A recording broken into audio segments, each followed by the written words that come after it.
buenos días. ¿Cómo están?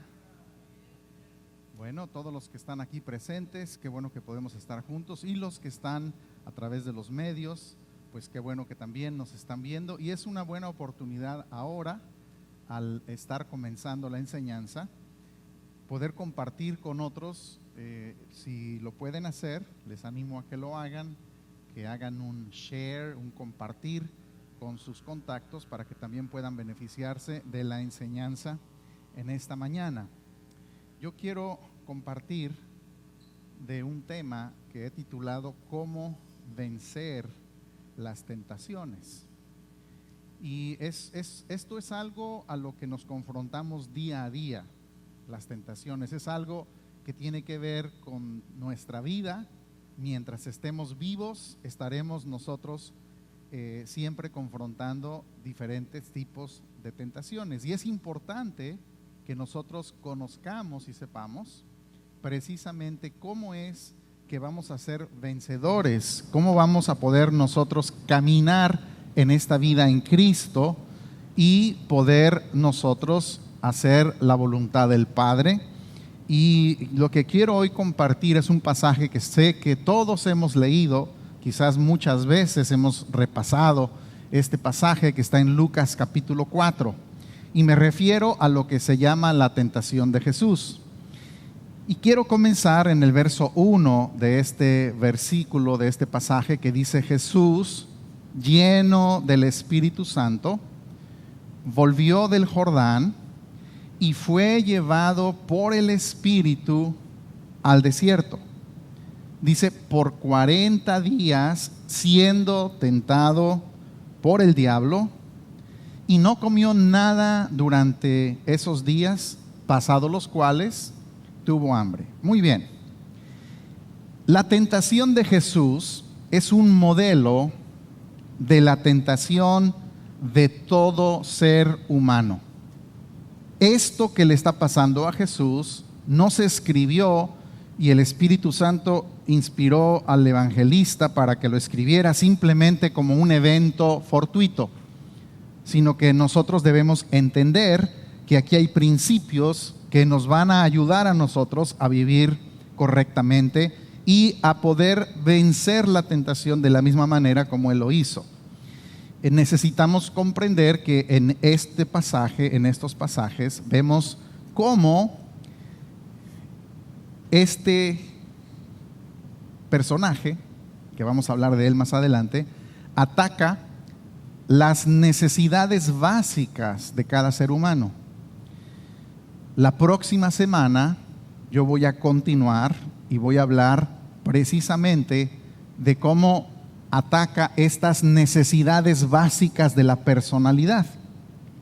Pero vemos que este pasaje nos ayuda a comprender cómo debemos vivir y cómo confrontar correctamente la tentación.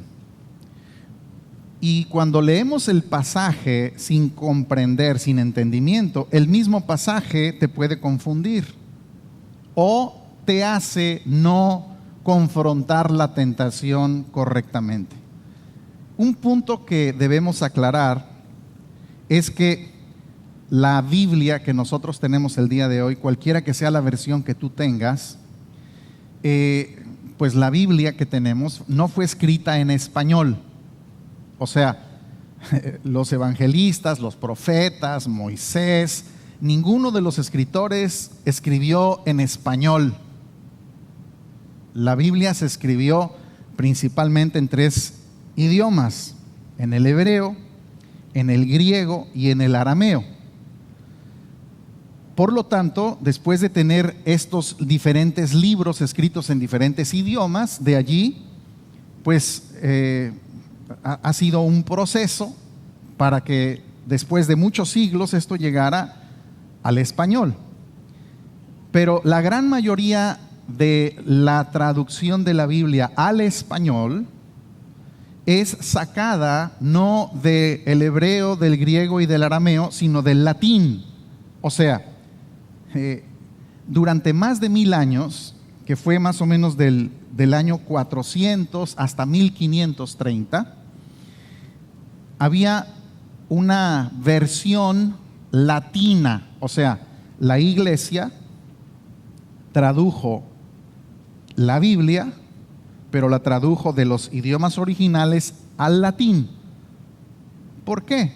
Bueno, porque ese era el idioma oficial y el más popular, el latín.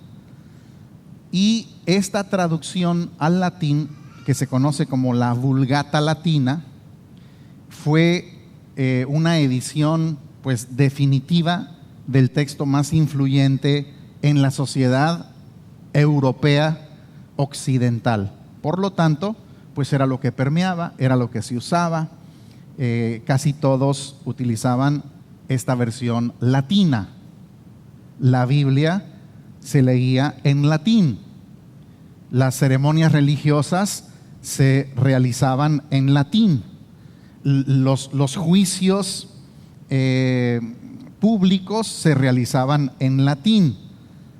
Yo recuerdo que cuando era niño todavía me tocó, y no soy tan viejo, que las ceremonias religiosas de la Iglesia Católica, donde yo crecí, se daban en el idioma latín. Era el idioma en el que se daban las misas. Por lo tanto, pues la gente no entendía ni papa de lo que se decía allí, porque era una ceremonia en un idioma diferente, pero era el idioma oficial de la iglesia. Bueno, en 1519, Erasto de Rotterdam publicó una edición corregida y cotejada que tomó el latín, tomó algo del griego y del hebreo, y después esto que hizo Erasmo de Rotterdam lo tomó Casiodoro de Reina, que tú lo vas a ver en casi todas las Biblias. Lo tomó Casiodoro de Reina, un monje católico que no estaba totalmente de acuerdo con la Iglesia Católica, y pues él comenzó a traducir la Biblia por primera vez al castellano. O sea, no es exactamente el español que nosotros conocemos el día de hoy, sino es un español muy antiguo al castellano, que él lo que hizo es que pues hizo un esfuerzo para poder hacer que la gente pudiera comprender en su idioma las escrituras. Más adelante, esto que hizo Casiodoro de Reina lo tomó también otro personaje para publicarlo en su editorial, Tomás Guarín. Y Tomás Guarín tenía en su editorial un logo muy famoso, la imagen de un oso. Y esa publicación se hizo tan famosa, hasta el día de hoy se le conoce como la Biblia del oso. Llegó a ser pues básicamente la primera versión del castellano que estaba publicada y que estaba ahora sí disponible para que la gente lo pudiera comprender. Bueno, entonces después esto lo toma otro personaje, Cipriano de Valera, hace correcciones y es la versión que hasta el día de hoy casi todos tenemos, que es la versión Reina Valera. Es el esfuerzo de dos hombres, y desde la Edad Media nosotros tenemos una versión que produjeron monjes que tenían muchas limitaciones, porque casi todo fue sacado del latín, de una traducción del hebreo, griego, arameo al latín, y de ahí ellos hicieron un trabajo para poder sacarlo al español. Hoy nosotros tenemos muchas herramientas útiles que nos ayudarían a producir una Biblia que fuera una traducción más fiel de los idiomas originales a lo que hasta el día de hoy tenemos como las traducciones oficiales. Pero desafortunadamente seguimos operando con las herramientas del siglo XVI, y me temo que con la mentalidad del siglo XVI. Pero entrando en el pasaje que vamos a estudiar, y por eso hago esta introducción, porque este pasaje tiene ciertos problemas si no entendemos lo que estoy diciendo de la traducción, porque para entrar al pasaje, quiero decirles que antes de este evento donde Jesús está pasando por esta tentación, hay dos cosas que acaban de suceder en la vida de Jesús, dos cosas importantes, dos cosas que marcan su vida terrena, importantes. La primera es que el Espíritu de Dios acaba de descender sobre de él, y la segunda es que Dios el Padre acaba de hacer una declaración sobre de él diciendo: tú eres mi Hijo amado, sobre el cual tengo complacencia. Dos cosas: el Espíritu de Dios vino sobre él con cielos abiertos, y lo segundo es la declaración del Padre donde dice: yo te amo y me complazco en ti. Importante.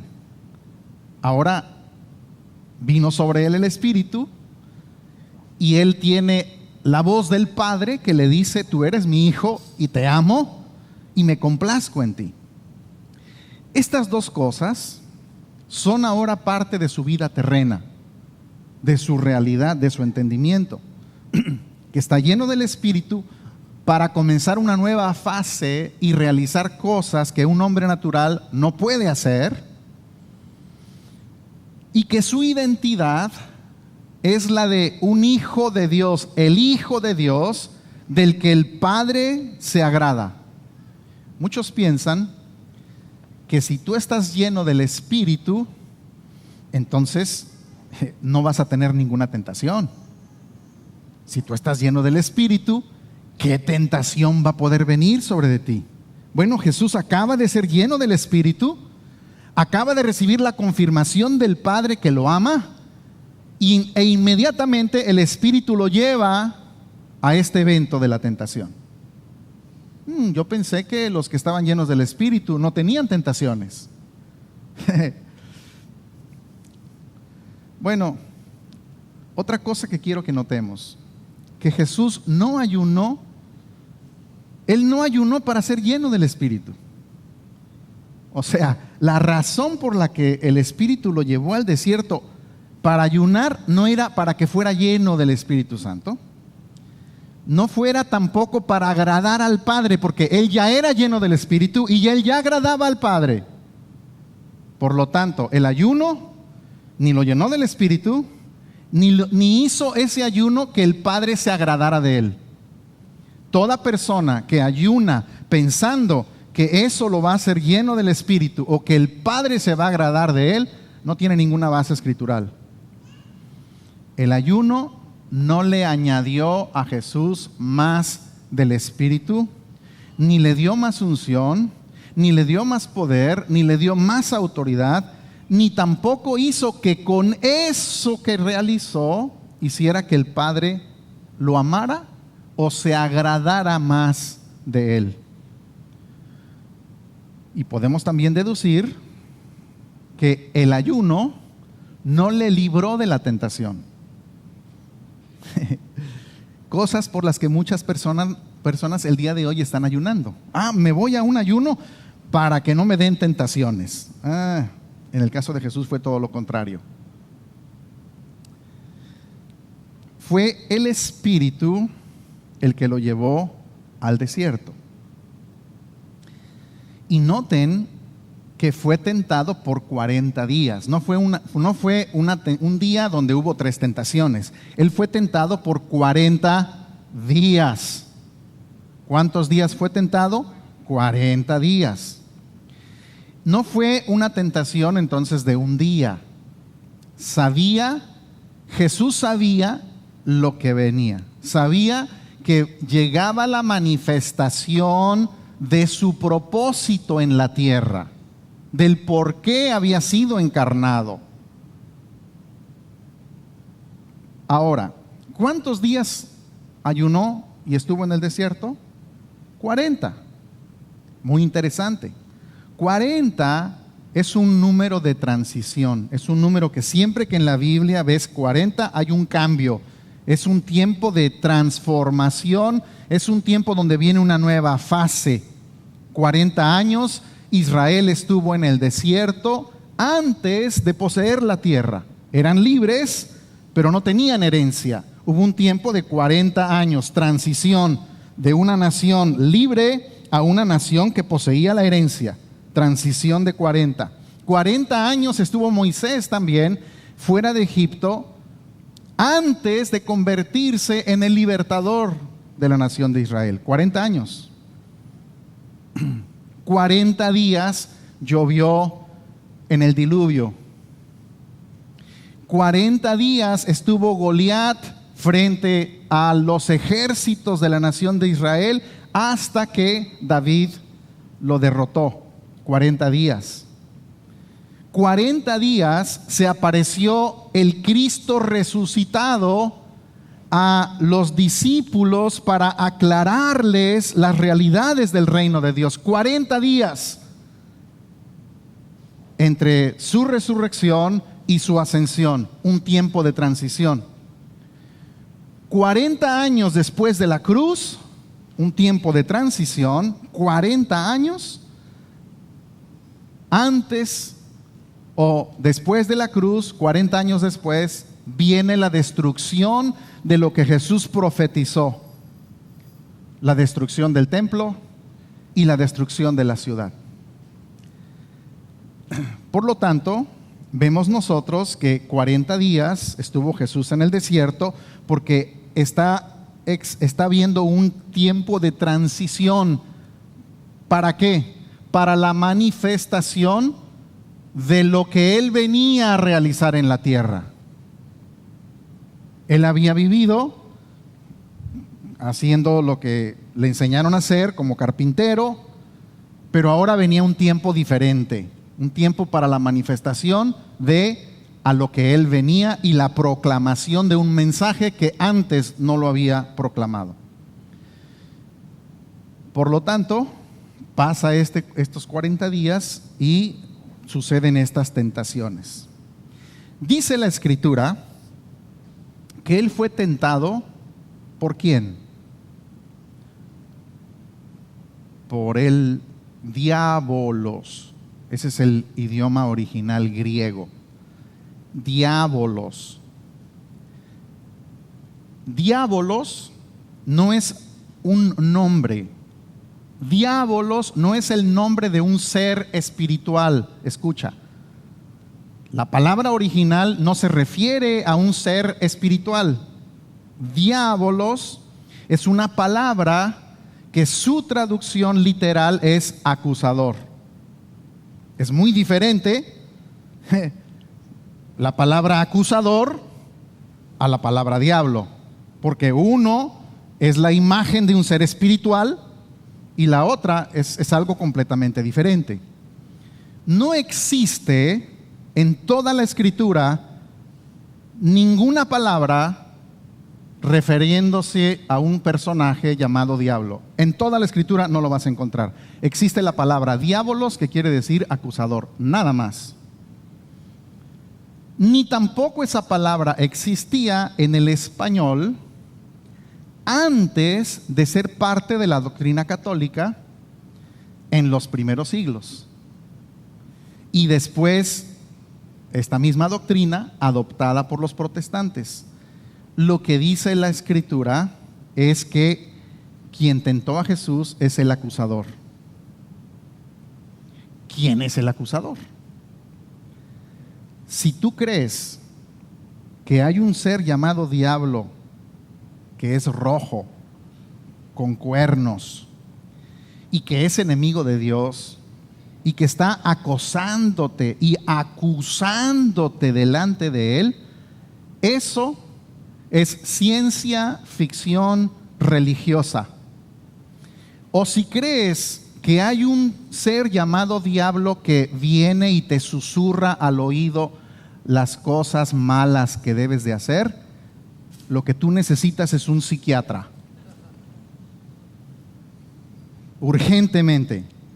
Si tú escuchas una voz que te habla y te dice que hagas cosas, lo que requieres es un psiquiatra urgente. ¿Quién es el primero que acusó a alguien en toda la historia? ¿Quién es el primero? Yo quiero decirte quién es. Su nombre se llama Adán. El primero que acusó a alguien en toda la historia se llama Adán. ¿Y sabes a quién acusó? Acusó a Dios. Le dijo a Dios: la mujer que tú me diste. Y esa naturaleza que también le fue pasada a Eva hizo que ahora Eva acusara a la serpiente. Así aparece el acusador en la historia bíblica. Y termina el acusador, este mismo acusador, termina en el último libro de la Escritura, en Apocalipsis, que es la revelación de Jesucristo, cuando, describiendo la obra maravillosa de lo que Cristo hizo en la cruz, declara que el acusador de los hermanos ha sido echado fuera. ¿Cuándo fue echado fuera el acusador de los hermanos? Apocalipsis capítulo 12, versículo 10. Dice: ahora ha venido la salvación. Todos dirían: gloria a Dios. El poder y el reino de nuestro Dios y la autoridad de su Cristo, porque el acusador de nuestros hermanos, el que los acusaba delante de nuestro Dios día y noche, ha sido arrojado. Ellos lo vencieron por medio de la sangre del Cordero y por la palabra del testimonio de ellos, y no amaron sus vidas, llegando hasta sufrir la muerte. Yo les pregunto a ustedes, ¿cuándo vino la salvación? Apocalipsis 12:10. ¿Cuándo vino la salvación? La salvación vino en la cruz y en la resurrección. Ahí es cuando vino. ¿Cuándo fue que el acusador fue echado fuera? Ahora ha venido la salvación. Cuando vino la salvación, el acusador fue echado fuera. La salvación no vino siglos después de la cruz. La salvación vino en la cruz y en la resurrección. ¿Y cuándo vino el poder? ¿Y cuándo vino el reino de Dios y la autoridad de Cristo? ¿Cuándo vino? Fue con la obra consumada y perfecta en la cruz. En ese tiempo, y por esa causa de lo que Él hizo en la cruz, el acusador, llamado Adán, la naturaleza que nos acusaba, la naturaleza que nos hacía vernos como enemigos de Dios en nuestra mente, que nos acusaba constantemente, recalcándonos que era imposible que agradáramos a Dios, fue arrojado con su obra de muerte y de resurrección. Entonces, en ese tiempo, el acusador Adán, la naturaleza de pecado, el viejo hombre, la naturaleza carnal, la antigua creación fue arrojada. Y los hijos lo vencimos. ¿Cómo lo vencimos? Número 1, lo vencimos por la sangre del Cordero. ¿Cuándo fue derramada la sangre? ¿En el pasado o es algo en el futuro? En el pasado. Número 2, lo vencimos por la palabra de nuestro testimonio. Lo que nosotros declaramos, lo que decimos. Es por eso que hoy vamos a entender cómo vencer la tentación, como lo hizo Jesús, por las palabras del testimonio de su boca. Porque hasta que tú no aprendes a declarar lo correcto, tú nunca vas a vencer la tentación. No, Jesús no reprendió absolutamente nada. Él no se puso a reprender, aquí está el cachudo, y no se puso a reprender nada. Lo que él hizo fue declarar la verdad de lo que Dios dice. Y tercero, dice, no amaron sus vidas. Como Jesús dijo, el que ama su vida la pierde, pero el que pierde su vida por causa mía la gana. Y número 4, llegamos a sufrir hasta la muerte. Pablo dice, ya no vivo yo, ahora Cristo vive en mí. Y lo que ahora vivo en esta carne, lo vivo en el poder de Él. Los que hemos muerto con Cristo, viviremos con Él. Hebreos capítulo 2 y verso 14, un pasaje muy interesante antes de continuar con este tema de la tentación. Dice, así que por cuanto los hijos participaron de carne y sangre, ¿quiénes son los hijos? Nosotros. Él también, Cristo, participó de lo mismo para destruir por medio de la muerte al que tenía el imperio de la muerte. Esto es, al acusador. ¿Quién es el acusador? Adán. Si el acusador, si el diablo, si el acusador fuera un espíritu, ¿por qué entonces necesitó el Hijo convertirse en ser humano para destruirlo? Porque el acusador era el primer Adán y él era el postrer Adán. El primer Adán era el que nos acusaba constantemente en la naturaleza de pecado. El postrer Adán es el que nos justifica y es nuestro abogado delante del Padre para decir y darnos toda su justicia. Si el acusador hubiera sido un espíritu, ¿para qué convertirse en un ser humano? Lo hubiera vencido como espíritu. Ahora, vamos a hablar de las 3 tentaciones, no nos desviemos y se me va el tiempo. Lo bueno es que dije que lo voy a dar en dos enseñanzas. Pero la primera tentación es la tentación del ver para creer. Del ver para creer. Es la tentación de vivir por la falsa realidad. Lucas 4:3 dice, entonces el diablo, el acusador, le dijo, si eres hijo de Dios, dile a esta piedra que se convierta en pan. Jesús le respondió, escrito está, no solo de pan vivirá el hombre, sino de toda palabra que sale, que procede de la boca de Dios. La próxima semana quiero enfocarme en ver cómo cada una de estas 3 tentaciones tratan de debilitar una de las necesidades básicas de la personalidad del ser humano. Cada una de las necesidades básicas de la personalidad, que son la seguridad, que son la pertenencia y que son el significado. Lo vamos a ver en detalle la siguiente semana. Y cómo cuando nosotros no cedemos a la tentación de las necesidades de la personalidad, de las debilidades de nuestra alma y de la personalidad, se produce que se fortalezca los 3 valores de nuestra personalidad, que son la libertad, la integridad y la dignidad.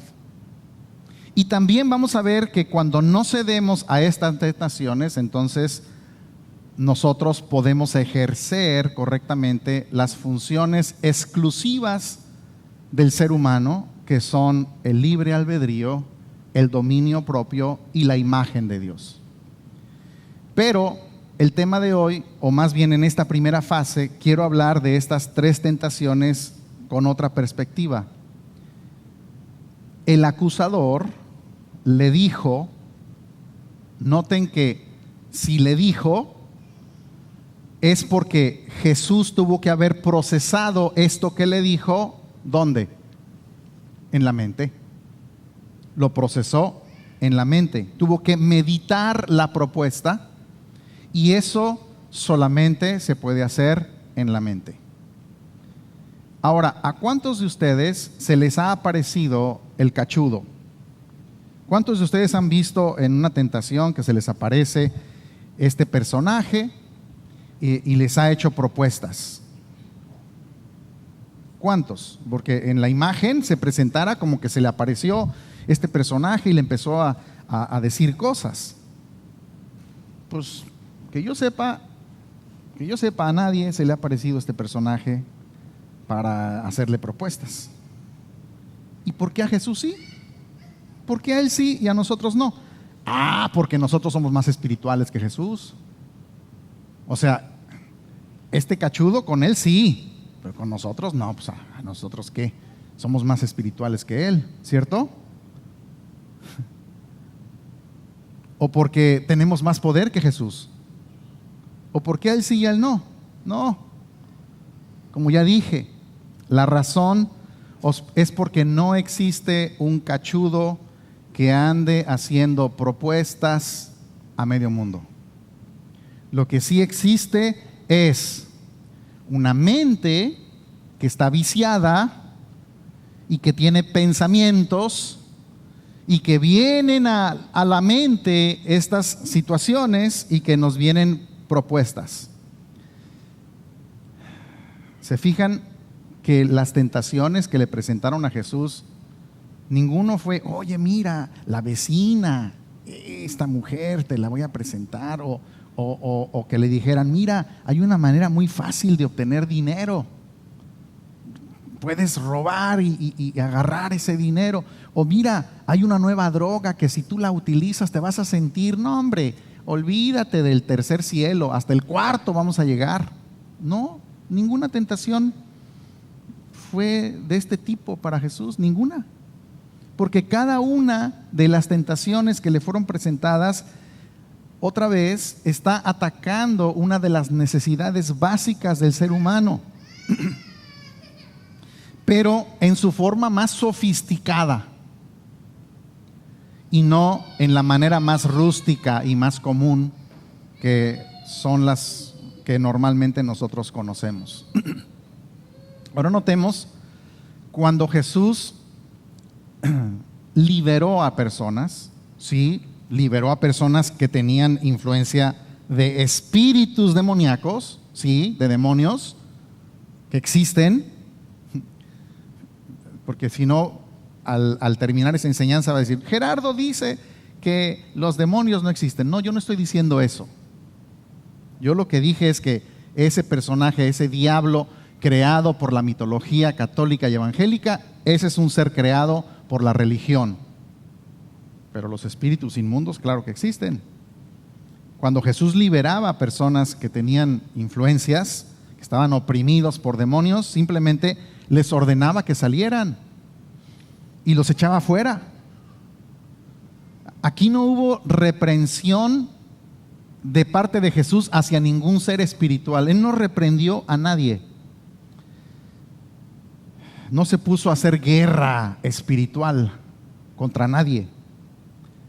No se puso a pelear contra ningún ser, sino que lo que él hizo fue meditó la palabra y esa palabra se la dio a sí mismo, y a él, al él dársela a sí mismo, encontró una razón escritural de lo que él debería de hacer. Recordemos otra vez, él había escuchado al Padre decir, eres mi hijo amado y me complazco de ti. O sea, tienes significado. Es uno de las cosas que en la personalidad del ser humano se requiere, tener un significado. El Padre le dio significado. Te amo y me agrado de ti. Pero ahora surgía este razonamiento acusador, que es muy humano, de la naturaleza humana. Él poseía una naturaleza humana que le decía en su mente, si es verdad lo que dijo Dios, entonces hay que hacer algo para demostrarlo. Toda tentación que se menciona aquí consiste en poner en duda su posición de hijo. Siempre empezaba, si eres hijo de Dios. Y la acusación era, no eres hijo de Dios. En realidad, quizás no lo seas.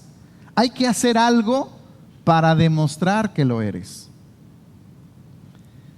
Es lo mismo que hacer para hacer o manifestar algo físicamente para asegurarme que soy, o manifestar o tener, necesito tener para entonces pensar que lo soy.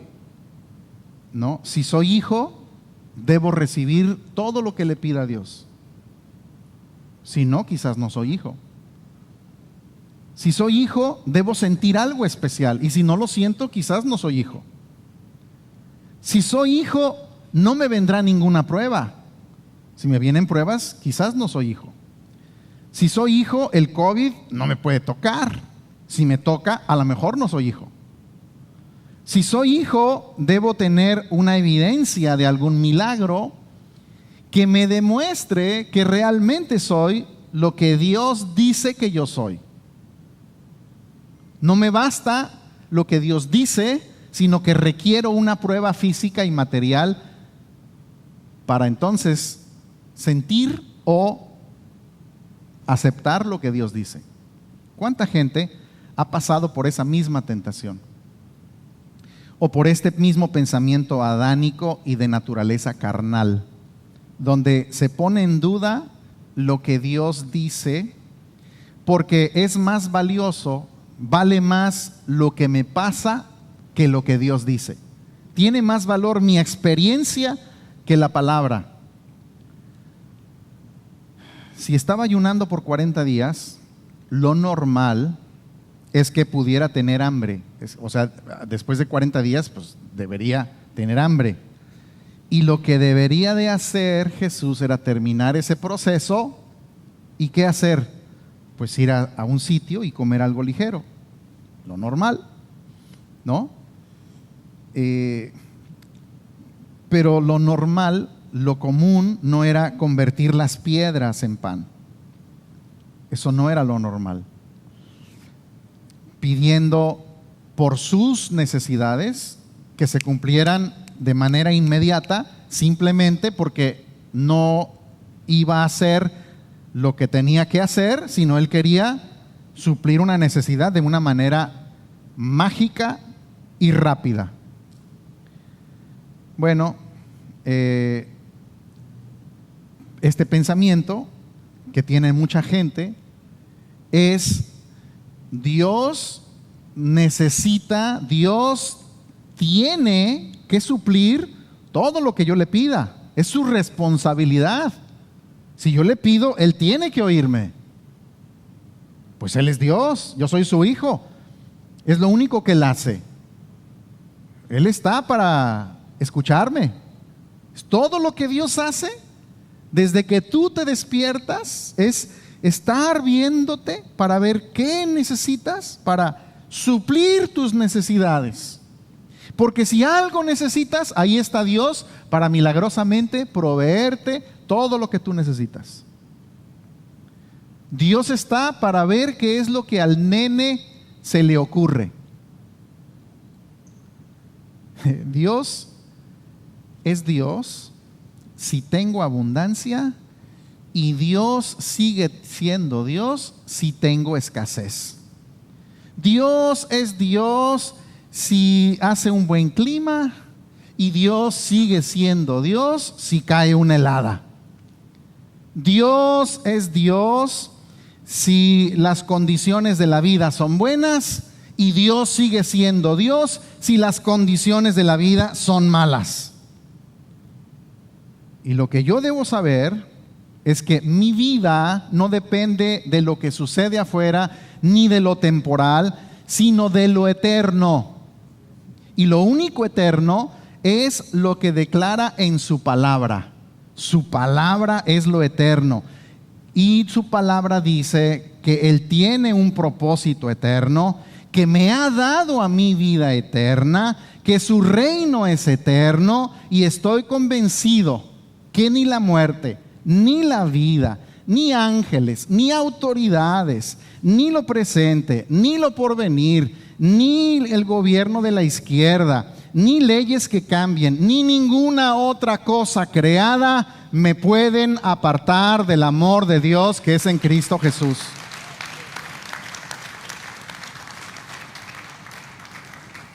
La segunda tentación es la tentación de obtener los anhelos a cualquier costo. La falsa seguridad. Lucas 4:5 dice: el diablo lo llevó a un monte alto y le mostró en un instante todos los reinos del mundo. Todo este dominio y su gloria te daré, le dijo el diablo, pues a mí me ha sido entregado y a quien quiero se lo doy. Por tanto, si te postras delante de mí, todo será tuyo. Jesús le respondió: escrito está, al Señor tu Dios adorarás y a Él solo servirás. Ahora nosotros lo que vemos aquí es a un personaje, diablo, que es todopoderoso. Todopoderoso. Es más poderoso que Jesús. Fíjate. Y lo traslada inmediatamente a un monte alto para mostrarle desde ese monte todos los reinos del mundo. ¿Dónde está ese ser llamado diablo todopoderoso, que es más poderoso que los hijos de Dios? ¿Dónde está?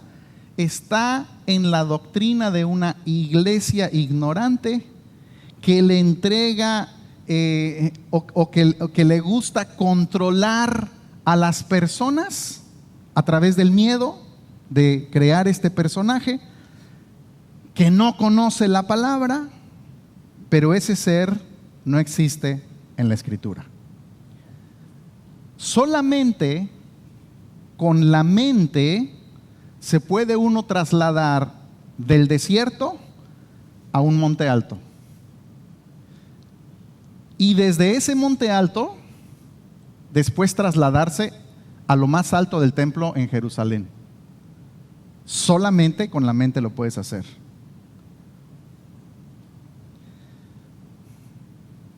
Y fue en cosa de segundos. O sea, no es que se fueron, vamos a caminar hasta llegar a un monte. No. Fue trasladado. Solo con la mente de una persona se puede visualizar todos los reinos del mundo a la vez, porque es imposible, no existe ningún monte en toda la tierra desde el cual tú puedas contemplar todos los reinos de la tierra. No existe. No lo hay.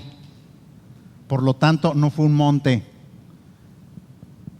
Era en la mente. ¿Sabes entonces cómo se llama ese monte alto desde el cual puedes ver todos los reinos del mundo?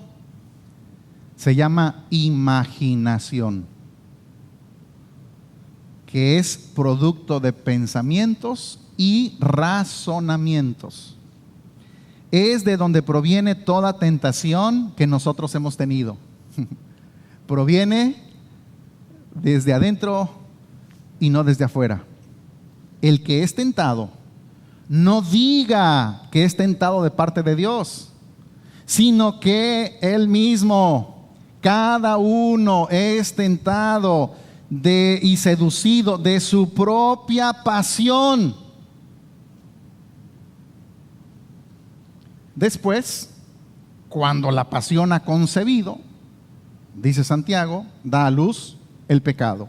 Y cuando el pecado es consumado, engendra la muerte. Qué sencillo. No hay nadie con quien pelear. Hay que pelear con nuestra mente, con nuestros razonamientos, con nuestra imaginación, con nuestros pensamientos. Por eso los pensamientos hay que llevarlos cautivos a obedecer a Cristo y no a ningún espíritu, sino a tus propios pensamientos. porque es la única manera como puedes vencer la tentación. Todos hemos estado en ese monte, señores, no nada más Jesús, pero hemos visto diferentes cosas. Jesús vio los reinos de la tierra, porque Él fue llamado a reinar. Algunos quizás desde ese mismo monte vieron cómo manipular a la esposa o al esposo. O la suegra en ese monte vio las casas de sus hijos y escuchó cómo tener un matriarcado sobre de ellos. En ese monte todos hemos estado. En realidad, desde ese monte de la imaginación uno puede ver muchas cosas que tienen que ver con la debilidad de nuestra propia naturaleza y también con la manera como nosotros acortamos el llamado que tenemos en la vida para llegar a la meta de una manera no legítima. Jesús nació como rey, nació para ser rey. Fue llevado a este monte, vio los reinos y vio un camino más corto. ¡Hey! Hay una manera más fácil, más sencilla. El proceso del Padre es doloroso. La gente no te va a creer, no te van a aceptar. Hay una manera más sencilla como la gente te acepte. Tú has estado en ese monte alto. A Jesús se lo demostraron los reinos de la tierra porque esa era la realidad de Él. Ese era el llamado. Todo. Pero fíjate lo ridículo. Todas las cosas fueron creadas por Él y para Él. No tenía nada que ofrecérsele. Pero se le mostró un camino donde el Padre no estaba involucrado en el proceso. ¿Cuántas veces hemos estado en el monte donde se nos presentan caminos donde el Padre no está involucrado en el proceso? Esa es la tentación. Toda tentación del monte de la imaginación siempre nos presentará un camino para obtener algo donde el Padre no está involucrado. El Padre no tiene nada que ver con eso, pero te da una satisfacción, te ofrece algo. Tercero, híjole, no, lo tercero lo menciono y lo vemos la siguiente semana, que es la tentación de acomodar la palabra para justificarte. La siguiente semana vamos a ver esto y vamos a ver cómo las necesidades básicas de cada persona están relacionadas con estas tentaciones de Jesús que nos muestran un modelo de cómo vivir y cómo nosotros confrontar esta tentación a la que todos constantemente estamos siendo bombardeados por ese mismo personaje que es el acusador, que nos presenta caminos más fáciles y más sencillos para obtener las cosas a las que somos llamados legítimamente, pero sin el proceso del Padre. Yo quiero que oremos y demos gracias a Dios y la siguiente semana continuamos.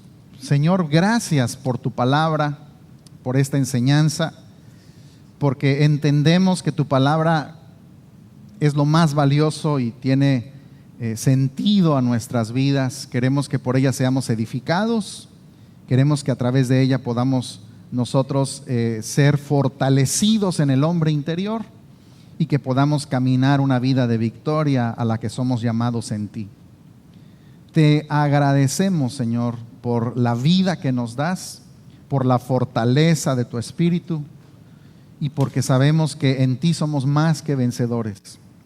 Pedimos que tu Espíritu Santo aclare estas verdades y nos presente tu verdad para vivir de acuerdo a tu modelo y de acuerdo a tus principios. En Cristo Jesús. Amén y amén.